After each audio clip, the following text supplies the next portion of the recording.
Okay guys, today we're doing a bit of a different video.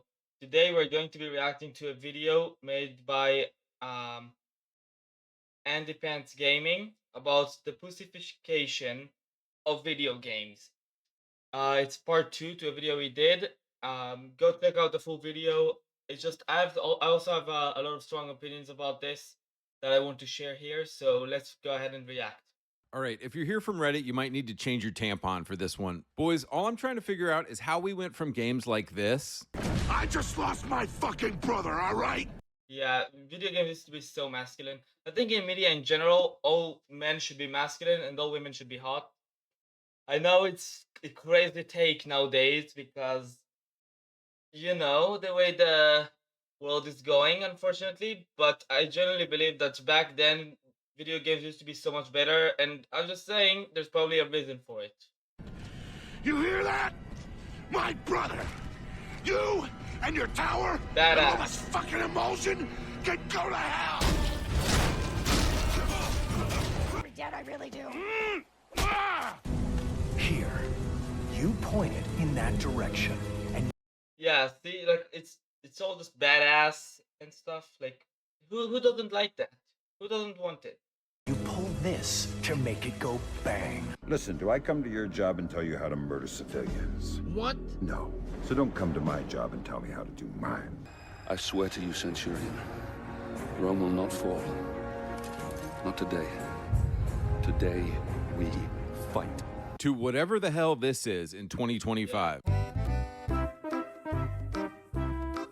Ah.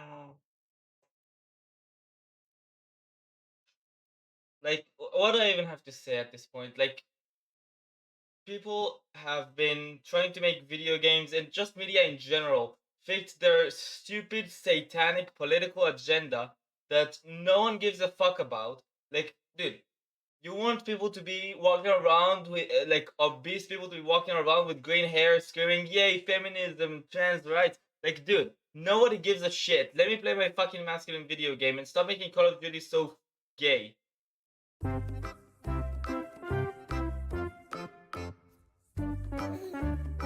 Wait, what the fuck was that?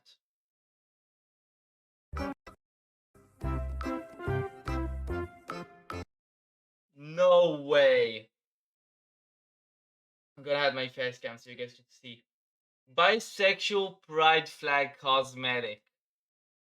BU. That is crazy. Okay. Let me just say something. Whether I know a lot of people are gonna be triggered by this, but I really don't give a fuck. Someone has to say the truth. The whole LGBTQ movement thing, it's all bullshit, okay? No one gives a fuck about your sexuality. None of these companies that are making these video games with pride flags all over it, none of them give a fuck, okay? They're just doing it so you would buy shit and give them more money. Sorry, I'm just saying the truth. It's just the truth. And okay, I'm just gonna say it. The LGBTQ movement is a fucking satanic cult. Seriously. There's a reason why. Don't you think it's funny that it's called pride? One of the 7 deadly sins in the Bible? Don't you think it's kinda funny? Ironic? And just like how Satan is a pathetic loser who wants to make the world a worse place, let's just say it like that, he starts the LGBTQ movement that is designed to take down society. Nice job, Satan, yeah. But, so don't buy into this crap. Just because it's popular, that doesn't mean you should support it.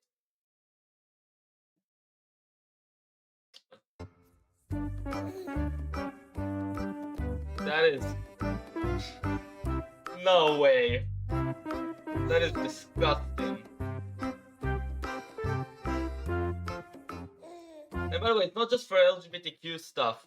Like, also, why, like, just in general, they're trying to give a representation to different races and ethnicities in media, which, fair enough. I don't mind the black character, but it's the way they do it. It feels just so forced, and there are some examples that are good, like Miles Morales. That's a great it's just the Black Spider-Man, but his character is actually good. I like Miles Morales. So that's an example of representation done good. A bad example would be something like Snape from the new Harry Potter series that they made in black. And for Harry Potter specifically, it doesn't work because the whole point of like Harry and Snape's relationship is that at first he just has a bad feeling about him, and if he's black, it's gonna seem a lot more racist. So I'm just saying, you're just shooting yourself in the foot.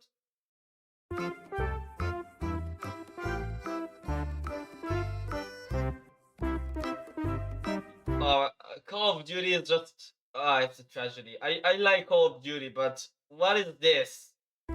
Can somebody explain to me why everything everywhere has to be gay now? Can I go Exactly. 2 seconds without some degenerate, non-binary, Hello Kitty ass nonsense in my face telling me how their husband's boyfriend transitioned? I'm sorry if this hurts your fifis, but you can't be gay and masculine. Exactly. Yeah. This is the perfect frame to pause on. Look. Let me just hide my face real quick. This is masculine. This is gay. Can you tell me the difference? Does that look the same to you? No, it's not. Okay? Just yeah, like I don't even know what to say. Like, what does this have to do with this? Gayness and masculinity are opposites. Exactly. Get mad. Get real mad. When I was first Yeah, I don't give a fuck if you guys will try to cancel me for this shit. I really don't give a fuck. This is my channel. I can say whatever the fuck I want. I have freedom of speech. Freedom of speech, bitch. That's literally like something I say a lot recently in my personal life. But basically, yeah, if you disagree with me and you get offended, that's on you. Getting offended is a choice. So if you don't want to get offended, then maybe listen to what people like me and like other conservatives online have to say before you fucking shoot them in the neck. Just a thought. first getting into Xbox in 2001, every game was about war and about being a Chad. Now every game seems like it was made by women and dudes with weak arms. If you Yeah. look back at the 2000s, we really had everything. Dante and Devil May Cry, an absolute unit. GTA, Yakuza, Metal Gear, Chad of War, Uncharted, SOCOM.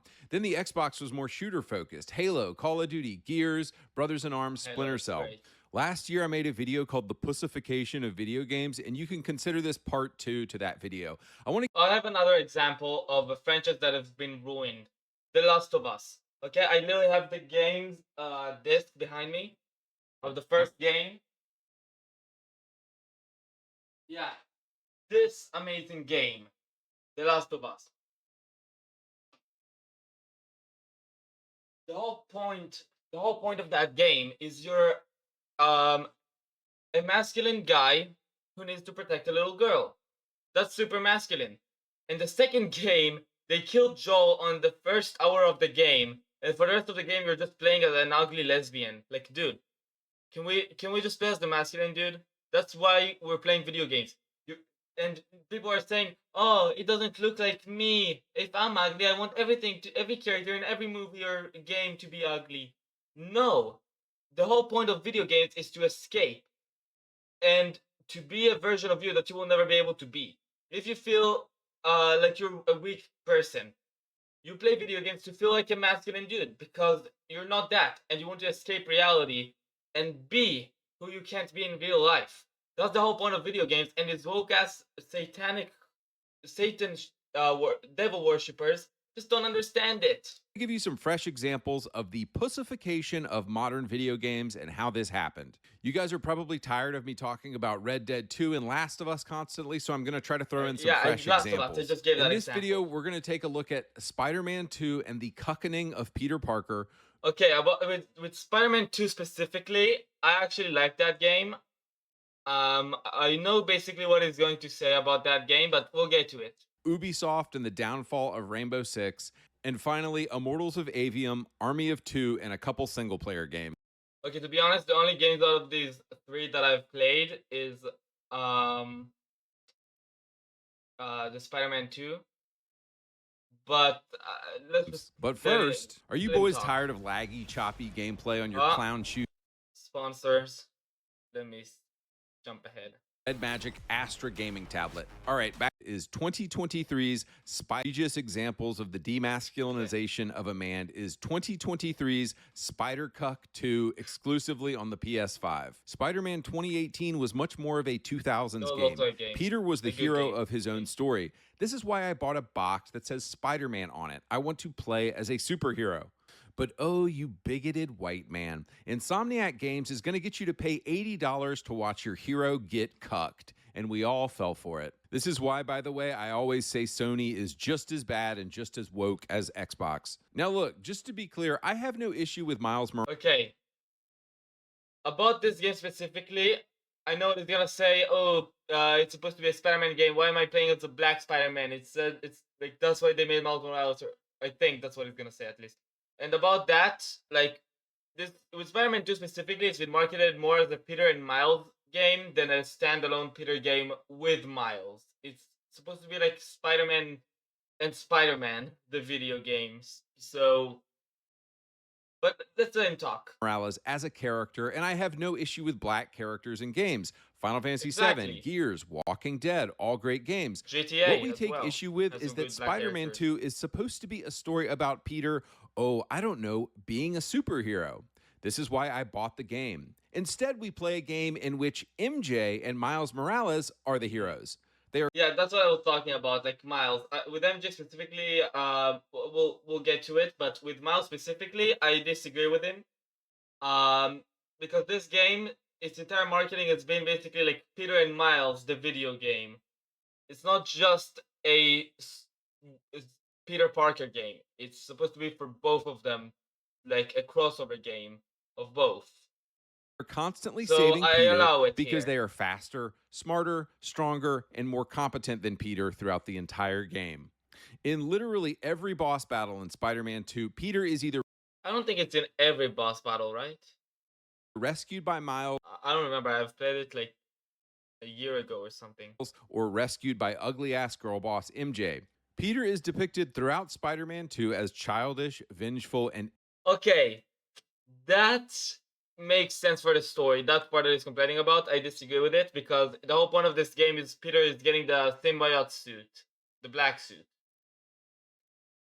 And when he has the black suit, he acts more selfish, more angry, more aggressive. That's the whole point of the symbiote suit. So what they're depicting in this game makes sense for the story that they're trying to tell. So here I disagree with him, but I agree with the message he's trying to send. But I think this specifically is a bad example because here it actually made sense. impotent. Miles, in every instance, is shown as more competent, more wise, more moral, and just a better person in general. I mean, okay, that's a fair point, but I don't think so. I think he's only shown a, like more passion, more like all that when Peter has the suit, and that makes sense. But like when Peter doesn't have the suit, then they're both good Spider-Man in this game. So I think this specifically is a bad example. The MJ example might be better though. I can't let this go. I'm finally everything everyone needs me to be. Yeah? You don't even answer my calls anymore, man.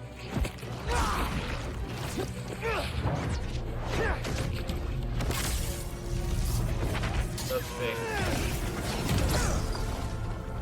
And what about MJ? You could have killed her. I know you're hurting, Pete, but you're better than this.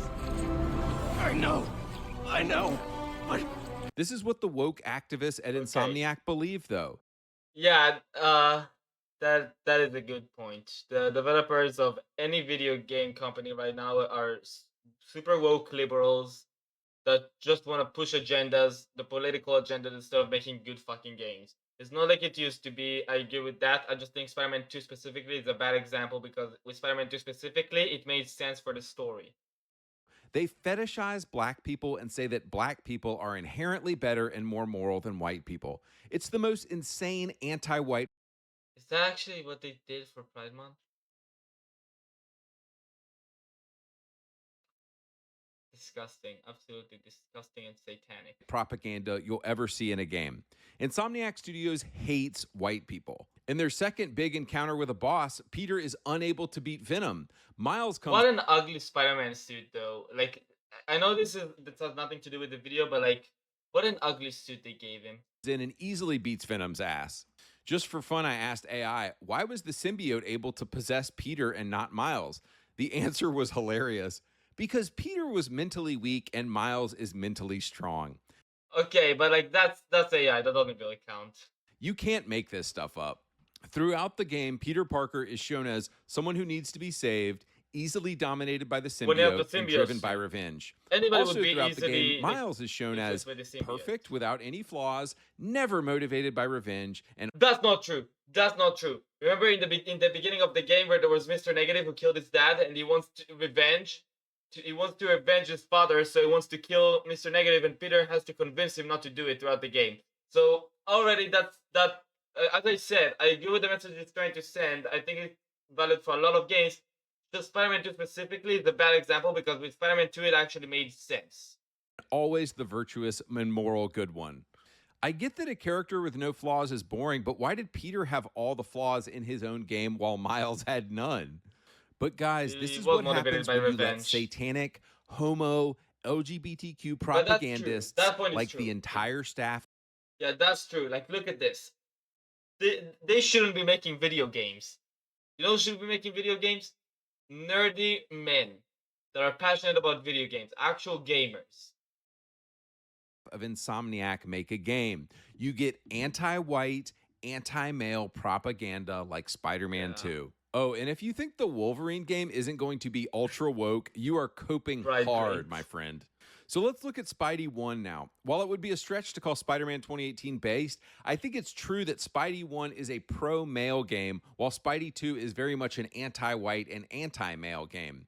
In the 2018 game, Mary Jane is more attractive. Peter actually saves MJ several times in the first game, That's the way true. God intended it. Men saving women because Yeah, this that's is what we true. are made to do, and we have bigger arms than them. That's MJ true. still plays a role in Spidey 1, but she's just a reporter. true. She's working in her own way instead of being a girl boss and trying to usurp I didn't feel like she was really a girl boss in Spider-Man 2. I don't know, maybe just me. Peter's male authority. Peter faces off and defeats Martin Lee, and then later on his own friend, mentor, and role model, Dr. Octopus. In the game's final moments, the villains unleash Devil's Breath on the city, and Peter must decide whether to save the people of New York or save his own flesh and blood, Aunt May. In a moment of heroic sacrifice, Peter chooses to save the city over Aunt May, who is essentially like his own mother. Despite a couple of woke things in it, Spidey 2018 is an amazing game, and it's about the heroic sacrifices we must make in order to become men. That's true, and that's a beautiful message.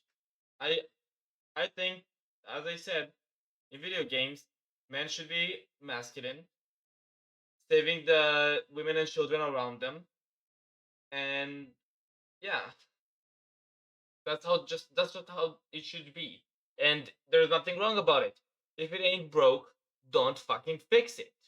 Too bad they completely cucked Peter Parker Oh, and made him a No way that's real. Yeah, that's a Photoshop. You can see it's a Photoshop. No shot that's mouthpiece real. for gay propaganda in 2023's Spider-Man 2. Moving on. Does anybody remember the OG Rainbow Six games on PS2 and Xbox and then later on 360 and PS3? Bro, these games were so haven't played it. badass. I'm a strong believer that I all I can need to do imagine. is listen to the menu music of a game and it tells me everything about the game I need to know.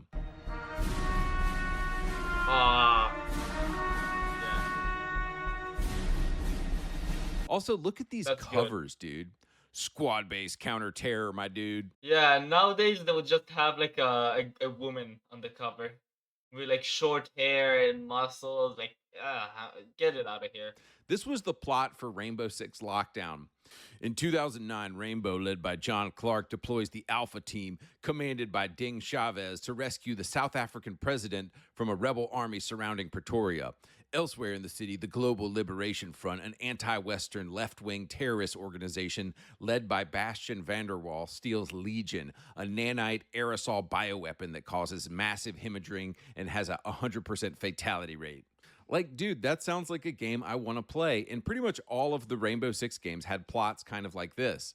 Rainbow Six Vegas 1 and 2 are the ones most people are familiar with. Terrorist Hunt was very fun, as was the multiplayer. These games weren't like Call of Duty at all. If you just rushed in and started firing, you and your whole team would die immediately. You had to carefully breach doors. You were able to set your guys up on. Okay, as I said, I haven't played that game, but I pretty much know where he's going with this. Like, you have to be, an army guy, masculine, make right decisions, and in the new game, it's probably gonna be like pride flags and shit. On multiple doors at once so you could attack targets from multiple angles at once, which would lead to much fewer fatalities. So, what happened to Rainbow Six? Well, gay ass Six Siege happened. Rainbow Six Siege came out in 2015, and it's a gay game where you could blow off some steam with the girls at the end of a long day. So, like 50% of the operators in Siege are women. Boys, out of the probably 200 operators in Rainbow Six games from 1998 to 2008, do you know how many were women? Like 2 out of 200. And that's actually realistic. In real life, in the real world of PMCs, it's maybe like 1% women in combat. Yeah, and women don't belong in the military, at least in combat, because they'll fucking die. Men are stronger than women. Doesn't matter how offensive it is and how much it hurts your feelings, it's still true. And we cannot ignore the truth. Roles. So immediately what we saw with Six Siege and the fact Angela Bassett was their commander now is a pussification and a gayification and a homoification of the entire Rainbow Six series. But nobody cares, and you have brain-rotted Zoomers just eating this game up and still playing it because nobody gives a flip about realism or masculinity or authenticity anymore. But it gets worse. So the original Six Siege had... That's why I support Trump. Fighting the white masks, all of the gameplay and multiplayer stuff you were doing was just to train for new terrorist threats. The white masks were one of the threats. And fighting the white masks was a pretty fun PvE game mode that they later removed from the game. Okay, fine, pretty standard stuff. But in 2020 was when Six Siege really jumped the shark. 2020 was the year where everything just became woke, in my opinion. Like, I think there was a reason for it. COVID was not an easy time for people. You were locked down in your house, and obviously it would affect your mental health. And that's why some people just started becoming mentally ill and started thinking that they should chop off their genitals because transgenderism is a mental illness. I'm just saying the truth. It really is. It just is, okay? And when you're locked in your house and it affects your mental health, you're gonna start going crazy and start believing in these satanic things. So that's what I'm saying. Like, the LGBTQ movement, it's a satanic cult. Satan is a desperate loser, just like the people that support his cause. And that's why Jesus is king, and he loves you very much, and he wants you to convert to Christianity so you could live by the way that you were meant to live. According to the official lore of Six Siege, in 2020, Angela Bassett retires and puts this cringe millennial hipster dude named Harry, and he's brought in as the new leader of Rainbow Six. That's right, this dude who looks like a barista and has a podcast about his cats is now the leader of Rainbow Six. Bro, I can't do this. So again, you're not going to believe this junk, but this is all part of the official lore of Six Siege now. In 2020, hipster millennial Harry has the brilliant idea to take Rainbow Six, give them all airsoft guns, and turn what they do into a live competition event on stage with a bunch of cheering fans. So I'm sure huge Siege fans are like, duh, Andy, this happened a while ago. But look, I don't really follow this game or the story anymore, and so just recently found this out. I just think it's hilarious that this game is full of gay operators and girl bosses, and you aren't even fighting terrorism anymore, and you guys keep playing this slop. Can Rainbow Six get any worse? Of course it can. Osa was added in 2021 as the game's first man to put on a dress. In 2023, Tubaro was added as the first woman in the game to pretend to be a man. Guys, if you're still playing Rainbow Six Siege, it's time to call your dad on the phone and tell him that his son is gay now. I'm sorry. Rainbow Six is full of girl bosses. It's fully black girled. It's fully gay and woke as a brand now. Just go play Yeah, like, what is this? This is wrong. This is just wrong. Like, how can anybody take this game seriously? I don't understand. It's disgusting. It's absolutely disgusting. We can't accept this. Why are people playing this shit? Just, I'm genuinely asking, if you play this game, tell me why you're still playing it. Because I genuinely want to know why anybody would play this fucking garbage. Squad and Insurgency and Ready or Not if you want a real game. On the topic of Tom Clancy, I was chuckling recently at this terrible dialogue in The Division 2 that shows this cucked man. Watch this.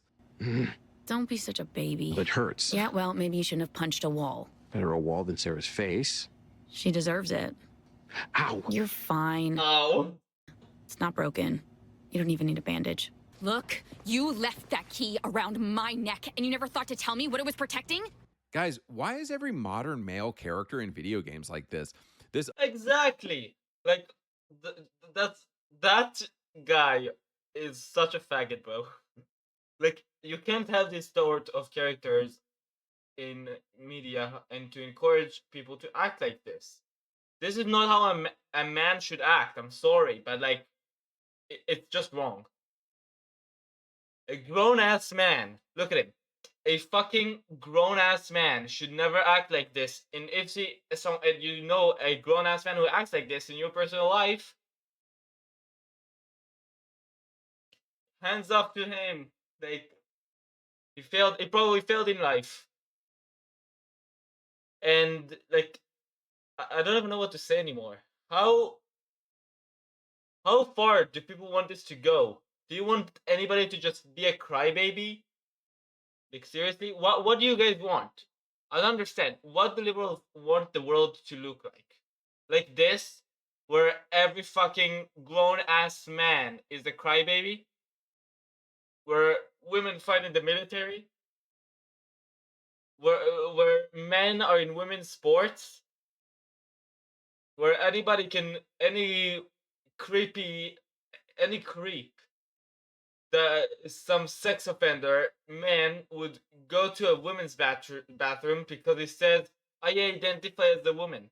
No, that is not how things work. If you have a penis, you are a man.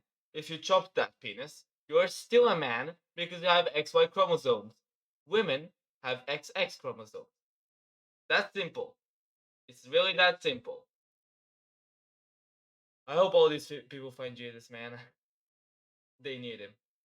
Okay, I'm not gonna watch the rest of this video because I do want you to watch the original video as well, because I think this guy is really good. He says a lot of things that I agree with. So if you want to watch the rest of this video, the link will be in the description, and I'll also tag the creator in the description so you guys could go show him some love. Jesus is king, and he loves you very much, and yeah, that's pretty much it. Head wolf out. Let me know if I should keep doing this style of content. Head wolf out.